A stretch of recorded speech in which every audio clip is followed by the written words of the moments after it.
शास्त्र के सभी बच्चों का आज के इस वीडियो लेक्चर में हार्दिक स्वागत। आज हम शुरुआत करेंगे उदाहरण नंबर 3 से। एक फर्म ने 1 जनवरी 2015 को रुपये 22,500 में एक मशीन खरीदी और यह अनुमान लगाया कि इसका अवशेष मूल्य रुपये 2,500 होगा और जीवन काल 5 वर्ष का होगा।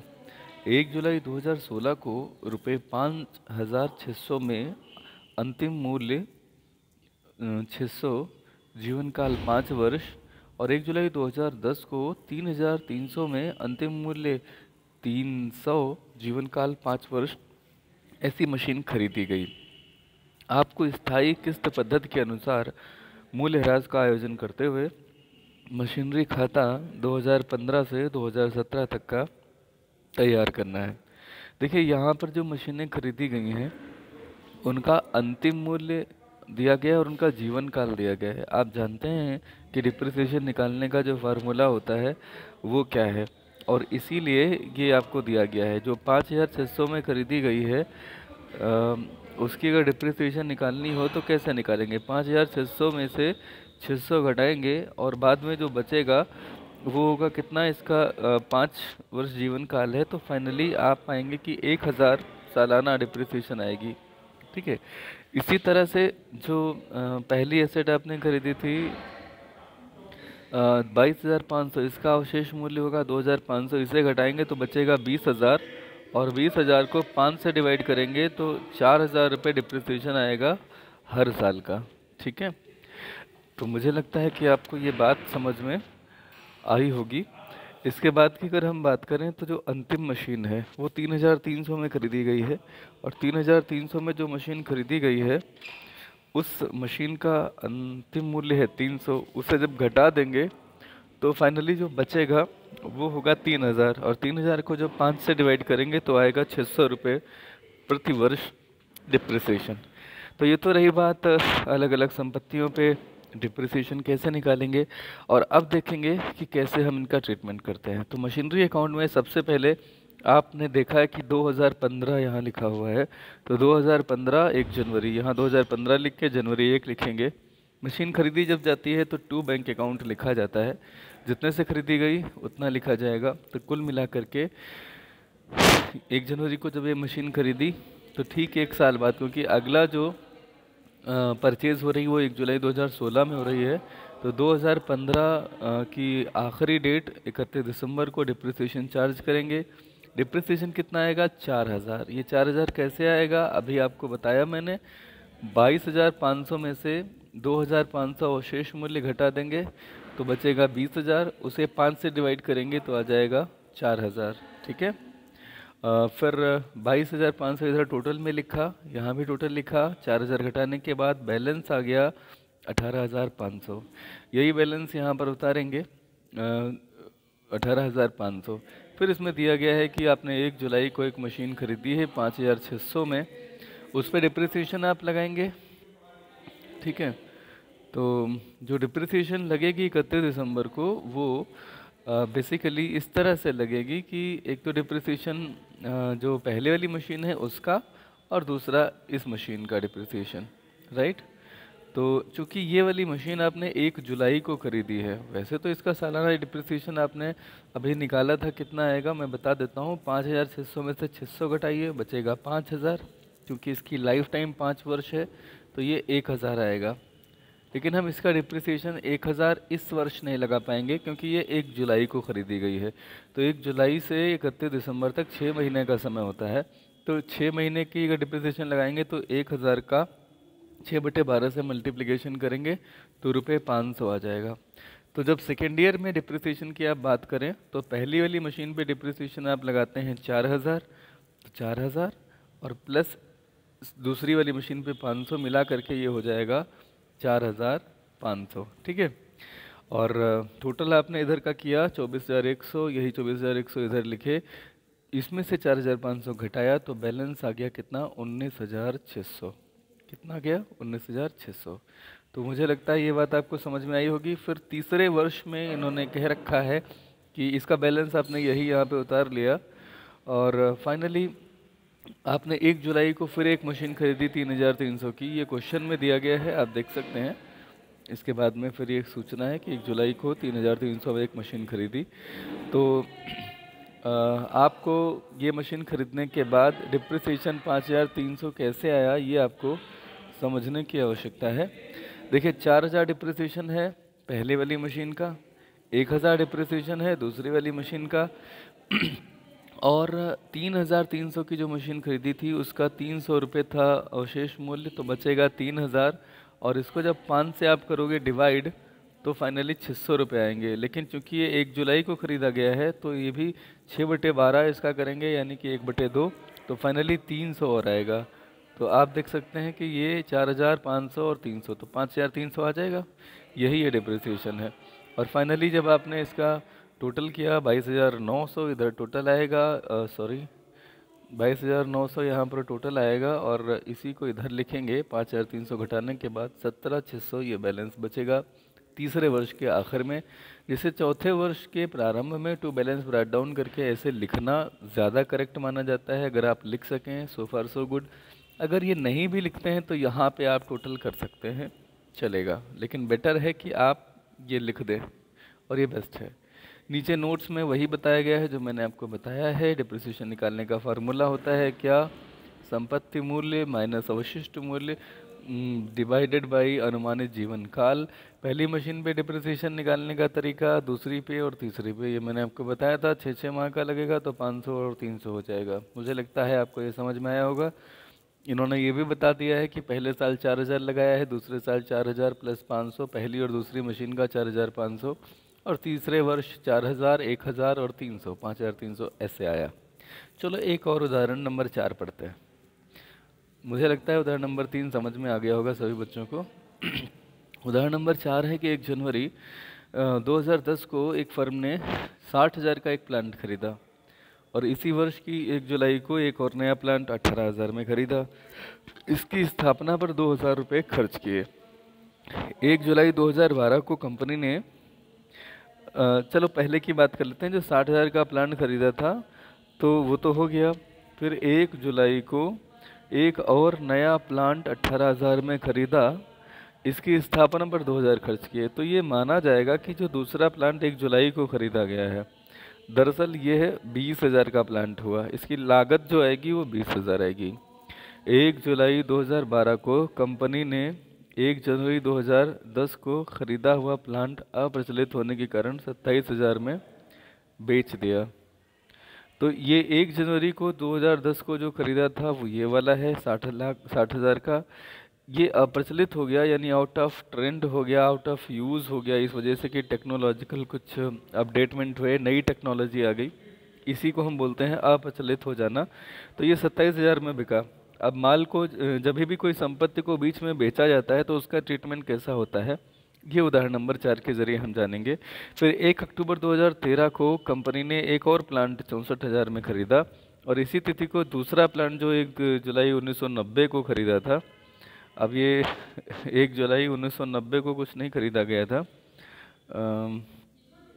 ये 1 जुलाई 2010 मान लीजिए। यहाँ पे ये जहाँ 1990 लिख गया है इसको आप 2010 मानिए, ठीक? क्या मानेंगे? 1 जुलाई 2010। हाँ ठीक है, इसको सही कर लेंगे 1 जुलाई 2010, तभी ये होगा। तो इन्होंने ये बताया है। चलिए हम एक तरफ से चलते हैं, ये हो गया। फिर लास्ट में इंस्ट्रक्शन जो है वो देख लेते हैं। इन्होंने कहा प्रत्येक वर्ष 31 दिसंबर को संपत्ति की मूल लागत पर 10% वार्षिक दर से ह्रास लगेगा और 2010 से 2013 का आपको प्लांट बनाना है। तो चलिए हम काम करते हैं शुरू। सबसे पहले 2010 1 जनवरी को 60,000 का प्लांट खरीदा, तो 2010 यहाँ डालेंगे, 1 जनवरी लिखेंगे, टू बैंक अकाउंट 60,000। कोई डाउट इसमें? फिर 1 जुलाई को इसी वर्ष की 1 जुलाई, जब इसी वर्ष 1 जुलाई हुई तो यानी कि 2010 में ही 1 जुलाई को आपने फिर से खरीदा 18,000 का प्लांट, इस पर कुछ खर्चे किए 2,000। आप अगर चाहें तो 1 जुलाई को टू बैंक अकाउंट एक साथ लिख सकते हैं और 18 प्लस 2,000 करके भी लिखा जा सकता है। लेकिन ऐसा ज़रूरी नहीं होता है कि प्लांट आप जिस समय खरीद रहे हो उसी समय आप एक्सपेंस करें। एक्सपेंसेस कुछ समय बाद भी हो सकते हैं, तो इसीलिए अलग अलग दिखाए जा सकते हैं। लेकिन चूंकि एक ही डेट में है तो आप इन्हें एक साथ दिखाएं वो एज अ स्टूडेंट आपके लिए इजी रहेगा।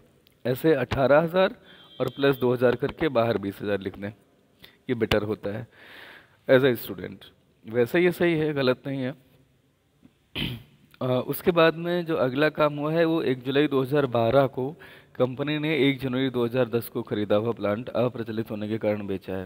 तो अभी 1 जुलाई 2012 में तो बहुत टाइम है, अभी हम इस 2010 का पहले काम पूरा करें। तो आइए जानते हैं कि डिप्रिसिएशन साल के आखिर में कैसे लगाएंगे। जो डिप्रिसिएशन लगेगी वो 60,000 पर लगेगी 1 साल के लिए, तो ये 10% की रेट थी तो 6,000 हो जाएगा। और जो 20,000 हैं, ये 1 जुलाई को खरीदा गया है, तो इस पे 20,000 पे डिप्रिसिएशन 6 महीने की लगेगी, यानी कि 1,000, तो कुल मिला के 7,000 आ जाएगा। अब अगर दो संपत्तियां हो गई हैं तो दोनों का बैलेंस हमें अलग अलग लिखना पड़ेगा। तो पहली मशीन का बैलेंस कितना बचा, ध्यान से देखिए। पहली मशीन 60,000 की थी, उसमें 6,000 डिप्रिसिएशन लगाने के बाद कितना बचेगा, 54,000। और दूसरी मशीन 20,000 की थी, उस पर 1,000 डिप्रिसिएशन लगाने के बाद कितना बचा, 19,000। इन दोनों को जोड़ लेंगे और यहाँ लिख देंगे 73,000। अब इधर का टोटल और इधर का टोटल दोनों बराबर होने चाहिए, इससे क्रॉस चेक भी होता चलता है। तो आपने देख लिया कि बैलेंस आया 73,000, यही बैलेंस आपने यहाँ 2011 में एज इट इज़ उतार लिए। पहली मशीन का 54,000, दूसरी मशीन का 19,000 और 73,000। 2011 में कुछ भी खरीदा या बेचा नहीं गया है, तो सिंपली डिप्रिसिएशन लगेगा। 2011 में दिसंबर 31 को बाई डिप्रिसिएशन करेंगे, पहली मशीन का 6,000 और दूसरी मशीन का 2,000। यहाँ पे लिख भी सकते हैं first machine second machine, okay. तो ये 8,000 आ गया। इनके बैलेंसेज अगर हम देखें तो 54,000 में से 6,000 घटाएंगे 48,000, 19,000 में से 2,000 घटाएंगे 17,000, इनका टोटल दोनों का 65,000। दोनों साइड जोड़ लेंगे तो 73,000 आ जाएंगे। 2012 में यही बैलेंसेज आपने 48 और 17,000 इधर उतार लिए। और उसके बाद में एक सूचना है कि जुलाई 1 को जो मशीन पहली वाली मशीन थी, जिसका मूल्य यहाँ आपको 48,000 नज़र आ रहा है, इसे बेचा गया है कितने का, 27,000 का। तो मशीन जितने की बिकती है उतने से आप यहाँ लिखते हैं क्रेडिट साइड में बाई बैंक अकाउंट, जितने से खरीदी जाती है उतने से लिखा जाता है टू बैंक अकाउंट, बेचने पर बाई बैंक अकाउंट लिख दिया 27,000। कोई दिक्कत इसमें? इसके बाद में जुलाई 1 तक का तो डिप्रिसिएशन लगेगा, क्योंकि ये मशीन जुलाई 1 तक आपके यहाँ यूज़ में आ रही थी, तो उसकी कीमत में जो भी कमी हुई है जुलाई 1 तक की डिप्रिसिएशन तो आप लगाएंगे। तो डिप्रिसिएशन ऑन 60,000 फॉर 6 मंथ, क्योंकि 1 जुलाई को जब बेच दी गई तो भी 1 जनवरी से 30 जून तक का समय 6 महीने होता है, तो 6 महीने का डिप्रिसिएशन लगेगा, वो कितना होगा, 3,000। अब ये देखना होगा कि जो मशीन 48,000 जिसका बैलेंस बचा हुआ था, उस पर आपने डिप्रिसिएशन लगा दिया कितना, 3,000, तो उसका मूल्य घट के कितना रह गया, उसका मूल्य घट करके रह गया 45,000। कैसे, 48,000 माइनस 3,000, 45,000। और उस मशीन को अगर आपने 27,000 का बेचा है तो लॉस कितना हुआ भाई, जो मशीन 48,000 में से 3,000 घटाने के बाद 45,000 की थी, आपने उसे 27,000 का मात्र बेच दिया, तो इस पर लॉस हो गया ना। कितना लॉस हो गया, 18,000 का। ये 18,000 कैसे आया, आइए दिखा देते हैं। 18,000 इन्होंने यहाँ पे बताया है कि बेचे हुए प्लांट का 1 जनवरी 2012 को शेष मूल्य था 48,000, जिसमें आपने 1 जुलाई तक का 6 माह का डिप्रिसिएशन 3,000 लगाया। ऐसा घटाने के बाद बेसिकली जो बचा रह गया वो 45,000। इन्होंने दूसरे तरीके से बताया है कि ये जो 48,000 का प्लान था, इसको 27,000 में बेचा गया और 3,000 का डिप्रिसिएशन लगा दें तो ओवरऑल 30,000 रुपये रियलाइज हुए, तो 18,000 का नुकसान हो गया। इसे मैं अपने तरीके से कुछ इस तरह से करता हूँ कि 48,000 का जो था उसमें 3,000 का डिप्रिसिएशन लगाने के बाद ये बचा रह गया 45,000, और आपने इसे 27,000 का बेचा है, तो कुल मिला करके आपकी हानि कितनी हुई, 18,000। यस और नो, ठीक है। अच्छा, दूसरा एक प्लांट और है जो 1 जनवरी 2013 को बेचा गया है, इसकी घटना हम बाद में जानेंगे, पहले हम अभी 2012 का काम तमाम करते हैं। तो आपने अभी तक जाना कि जितने से बेचा उतने से बाई बैंक लिखा, जो डिप्रिसिएशन लगाया वो यहाँ पे 3,000 हुआ, और जो लॉस हुई वो 18,000 हुई। अब इसके बावजूद एक दूसरी मशीन थी 17,000 जिसका मूल्य है, वो तो अभी है ना, तो उस पर डिप्रिसिएशन लगेगा, तो वो तो पूरे साल भर रही है, तो डिप्रिसिएशन लगेगा 20,000 वाली मशीन पे 1 साल का 2,000, और बैलेंस कितना बचेगा, ये दूसरी ही मशीन अब बची है, तो 17,000 में से 2,000 घटाने के बाद जो बैलेंस बचेगा वो कितना बचेगा मशीन अकाउंट में, 15,000। यस और नो? चलो यही बैलेंस यहाँ पर उतार लेते हैं, ठीक है, 15,000। अब सूचना ये है क्वेश्चन में कि 1 अक्टूबर 2013 को कंपनी ने एक और प्लांट खरीदा है 64,000 में, और इसी तारीख को 1 अक्टूबर को ही दूसरा प्लांट जो था 1 जुलाई जो 2010 में खरीदा था उसको उन्होंने बेच दिया, कितने में, 10,000 में। तो चलो हम दोनों काम बारी बारी से करते हैं। सबसे पहले हम यहाँ अक्टूबर 1 को बैंक अकाउंट लिखेंगे और जितने से खरीदा 64,000 से वो एंट्री कर ली जाएगी। फिर इसी तारीख को यानी कि अक्टूबर 1 को ही जो सेकेंड वाला प्लांट था जिसका मूल्य यहाँ 15,000 नज़र आ रहा है, इसको हमने बेचा है कितने में, 10,000 में। तो जितने का ये बिकेगा उतना हम यहाँ लिख देते हैं, लिख दिया 10,000 बाई बैंक अकाउंट। अब अक्टूबर 1 को डिप्रिसिएशन लगाएगा। ये ध्यान रखना जो भी मशीन बिक रही होती है उस पर उसी तारीख को डिप्रिसिएशन लगाया जाता है, ओपनिंग डेट से लेकर के सेल्स डेट तक का। तो 1 जनवरी से अक्टूबर 1 कितना समय होता है, 9 महीने का। और ये मशीन थी 20,000 की, तो 20,000 की मशीन पर अगर आप 10% की रेट से निकालते हैं तो 2,000 होता है, और 2,000 का 9/12 करेंगे यानी कि 3/4 आएगा, 4 पंचे 20 यानी कि कितना जाएगा, 1500। तो आप देख सकते हैं यहाँ 1500 डिप्रिसिएशन है, 500 गुणे 3 1500 आएगा ना। तो ये 1500 यहाँ पर डिप्रिसिएशन हो गया। अब आप जानते हैं कि ये मशीन थी कितने की, 15,000 की।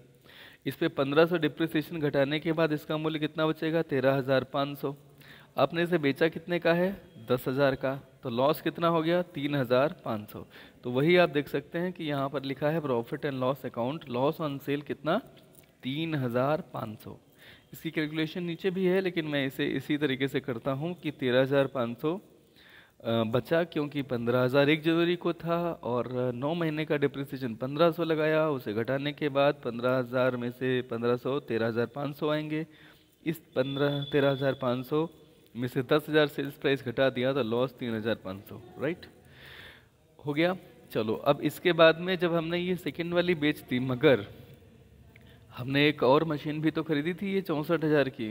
कब खरीदी थी, अक्टूबर 1 को। तो इसका तो डिप्रिसिएशन लगाओगे ना, तो 64,000 का 10% तो 6400 होता है। मगर चूंकि अक्टूबर को ही खरीदा है तो अक्टूबर नवंबर दिसंबर 3 महीने का आप डिप्रिसिएशन तो लगाओगे। तो 3 महीने का डिप्रिसिएशन कितना होगा, 1600। तो 1600 यहाँ पर डिप्रिसिएशन देखिए लगा दी गई है इसकी। और फाइनली बैलेंस कितना बचेगा, एक ही मशीन बची है 64,000 वाली जिसमें 1600 डिप्रिसिएशन चला गया, तो बैलेंस कितना बचा, 62,400। और इस तरह से आपने टोटल कर दिया, इधर 79,000 इधर भी 79,000, और यही बैलेंस आपने 5वें वर्ष के प्रारंभ में उतार लिया है, 62,400। बताओ क्या ये आपको समझ में आया? अगर ये समझ में आ गया है तो इसके बाद में अगला मेथड है जिसे हम बोलते हैं घटता हुआ शेष या अपलेखन पद्धति।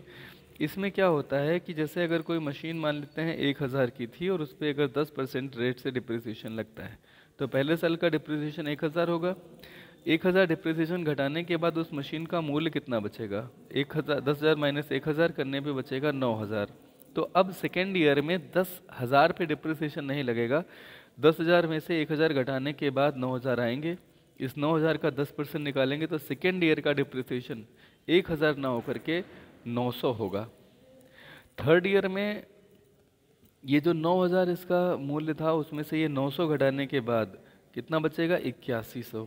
तो अब 8100 का 10% 800 डिप्रिसिएशन होगा। चौथे साल में 8,100 में से 810 घटाने के बाद जो बचा 7,290, इसका 10% 729 लगेगा। तो इसको हम बोलते हैं क्रमागत है शेष पद्धति या return down value method, diminishing balance method, तमाम नाम है इसके, मैंने लास्ट टाइम आपको एक्सप्लेन किया था। आप फिलहाल इतना समझ लीजिए, इसको मुख्य रूप से reducing instalment method, diminishing value method के रूप में जानते हैं। ये सरल विधि है, गणना करना आसान है, क्योंकि आपको ये याद रखने की आवश्यकता नहीं कि ये मशीन कितने की खरीदी थी। साल की शुरुआत में जितना भी बैलेंस दिख रहा होता है केवल उस पर एक रेट अप्लाई करनी होती है। अच्छा, आय के विरुद्ध समान व्यय, हम जानते हैं कि कोई भी मशीन जब वो आती है तो नई नई होने पर उसकी जो कैपेसिटी होती है वो बहुत अच्छी होती है, क्वालिटी वाइज भी वो अच्छा काम करती है, क्वांटिटी वाइज भी। बट आफ्टर सम टाइम इसकी क्वांटिटी और क्वालिटी घटती चली जाती है मशीन की, और इसी वजह से बाद में शुरुआत में यहाँ डिप्रिसिएशन भी ज़्यादा लगती है और लास्ट में डिप्रिसिएशन की अमाउंट भी कम होती चली जाती है। ये बात क्लियर होगी ना? तो आय जितनी होगी पहले शुरुआती वर्ष में इस मशीन से आय ज़्यादा होगी तो डिप्रिसिएशन भी ज़्यादा है, और यहाँ आय कम होगी तो डिप्रिसिएशन की अमाउंट भी धीरे धीरे घटती चली जाती है इन द लेटर ईयर्स। ठीक है, बाद के वर्षों में अनुचित दबाव नहीं पड़ता है और संपत्ति का मूल्य कभी भी शून्य नहीं किया जा सकता है, ये इसकी खासियत है, और आयकर अधिकारियों द्वारा भी इस विधि को मान्यता दी गई है। दोष यही है कि संपत्ति को इसमें पूर्णतया अपलिखित नहीं किया जा सकता, इसमें भी ब्याज तत्व की अवहेलना है जो स्थायी इंस्टॉलमेंट मेथड में भी होता है, फिक्स्ड इंस्टॉलमेंट मेथड में भी होता है। ह्रास की दर के निर्धारण में कठिनाई, इसमें यह तय करना बड़ा कठिन है कि हम डिप्रिसिएशन की रेट क्या रखें। ये अकाउंटेंट के लिए कठिन है, स्टूडेंट्स के लिए कोई कठिन नहीं, क्योंकि क्वेश्चन में 10% rate already rate of depreciation already दी गई होगी, whether it may be 10%, 12%, 15%, whatever the rate may भी। चौथा है संपत्ति की प्रारंभिक लागत और आज तक के ह्रास का पता लगाना संभव नहीं है। इसमें कितनी प्रारंभिक लागत थी और अब तक कितना डिप्रिसिएशन लगा है कि आप इजीली नहीं बता सकते, इसमें ये गणना करनी पड़ती है, ये थोड़ा सा इसका मुश्किल है।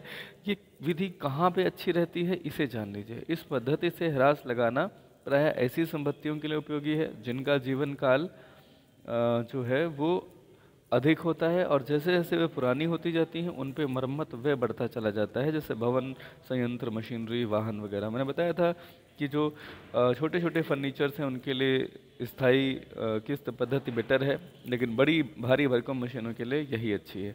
ये जो टॉपिक आप देख रहे हैं ये इस चैप्टर का थ्योरी में सबसे महत्वपूर्ण पॉइंट है कि क्रमागत शेष पद्धति और स्थायी या मूल लागत पद्धति में क्या क्या डिफरेंस है। इसे स्ट्रेट लाइन वैल्यू मेथड भी बोलते हैं, ओरिजिनल कॉस्ट मेथड भी बोलते हैं, फिक्स्ड इंस्टॉलमेंट मेथड भी बोलते हैं, रिटन डाउन वैल्यू मेथड इसे कहते हैं, और भी कई सारे नाम हैं।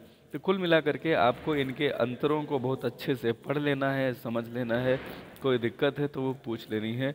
उदाहरण नंबर 5, गगन एंड सन्स ने 1 जनवरी 2017 को 56,000 की मशीन खरीदी थी, लगाने पे 4,000 खर्च किए थे, 10-20% अपलेखन मूल्य पद्धति अपनानी है और 31 दिसंबर को खाते बंद होते हैं, ऐसा मान करके 3 वर्ष का खाता खोलना है। बहुत इजी एग्जाम्पल है। आपने टू बैंक किया कितना, 56,000, टू बैंक किया एक्सपेंसेस के लिए 4,000, ओवरऑल 60,000 आए। आपने डिप्रिसिएशन जो यहाँ पे लगाई है वो कितनी लगाई, वो लगाई 12,000, तो जो बैलेंस बचा 48,000, यही बैलेंस यहाँ उतारा। आप डिप्रिसिएशन 48,000 का 20% लगाएंगे, 9600 आएगा। 48,000 में से 38,400 बैलेंस बचा, इसी का 20% 7,680 आएगा, और ये आपका खाता तैयार हो गया। इससे आसान और कुछ नहीं हो सकता। तो मुझे लगता है अगर आप ये समझ गए हैं तो अब आपके लिए जो उदाहरण नंबर क्वेश्चन नंबर 4 है जो वो लगाना आसान हो जाएगा। क्वेश्चन नंबर 4 का सलूशन मैं अभी आप बच्चों को भेज रहा हूँ। 1 से 5 तक के क्वेश्चंस आप कर चुके हैं, और आज के होमवर्क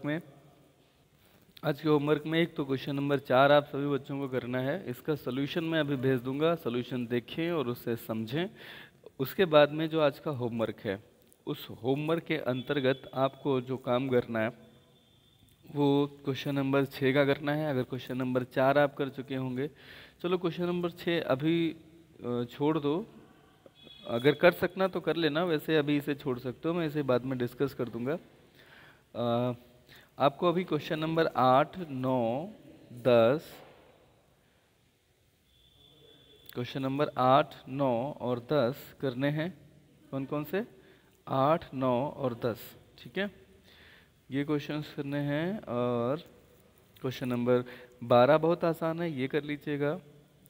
अभी आप क्वेश्चन नंबर 13 कर सकते हैं, बिल्कुल जितना आपको बताया उसके आधार पे क्वेश्चन नंबर 13 कर सकते हैं, ठीक है। बस इतने क्वेश्चन कर लीजिए। 8, 9, 10, क्वेश्चन नंबर 8, 9, 10, यस 8, 9, 10 और क्वेश्चन नंबर 13, इतने कर लीजिए। Okay, thank you so much for watching the video till and.